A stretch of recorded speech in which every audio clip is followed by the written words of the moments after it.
Democrats are ramping up warnings that President Trump's declaration of a national emergency on the southern border opens the door for a future president to, among other things, pursue sweeping gun control measures without Congress.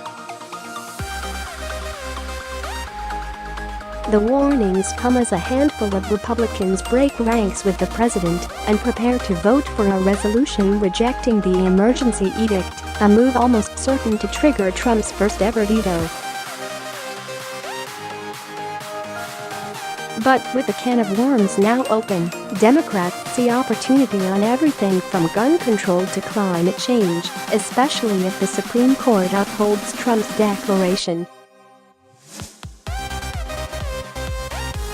"I will come into office with a strong belief that climate change is a national emergency, that the fact that so many people in this country die because of gun violence, that is a national emergency," Democratic presidential candidate Julian Castro recently said on MSNBC.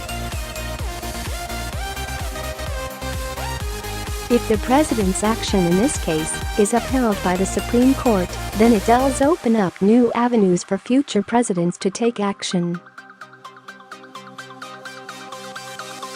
Senator Kamala Harris, D-Calif, also a presidential candidate, tweeted, "It's time we address the actual emergencies plaguing our nation: gun violence, lack of access to health care, and climate change."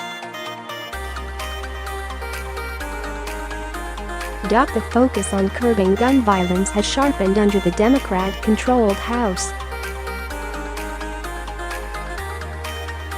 Last week, the House voted to expand background checks for purchases at gun shows, online or for a private transfer.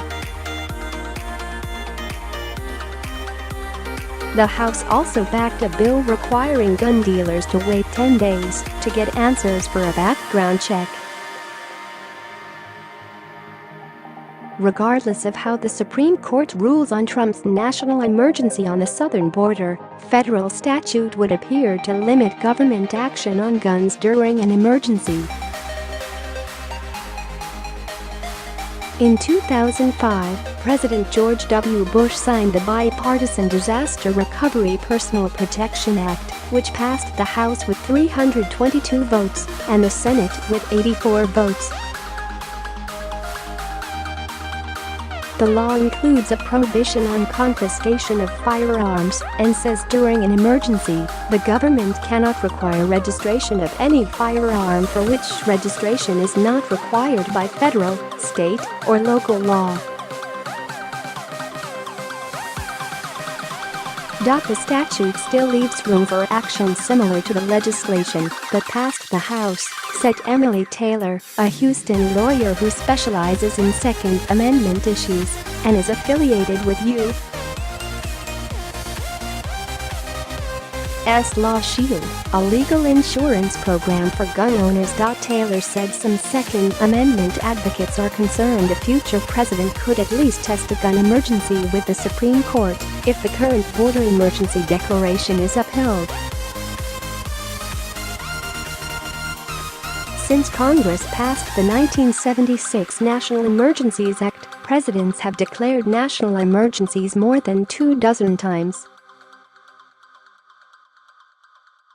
In most cases, this concerned blocking U.S.-held assets for international bad actors or preventing financial transactions with those countries.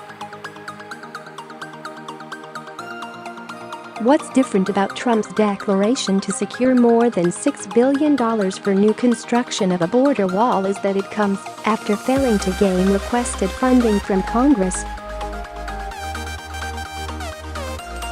The Supreme Court has recognized the Second Amendment as defending the individual right to own a firearm. A 2007 Congressional Research Service report said, with the exception of the habeas corpus clause, the Constitution makes no allowance for the suspension of any of its provisions during a national emergency.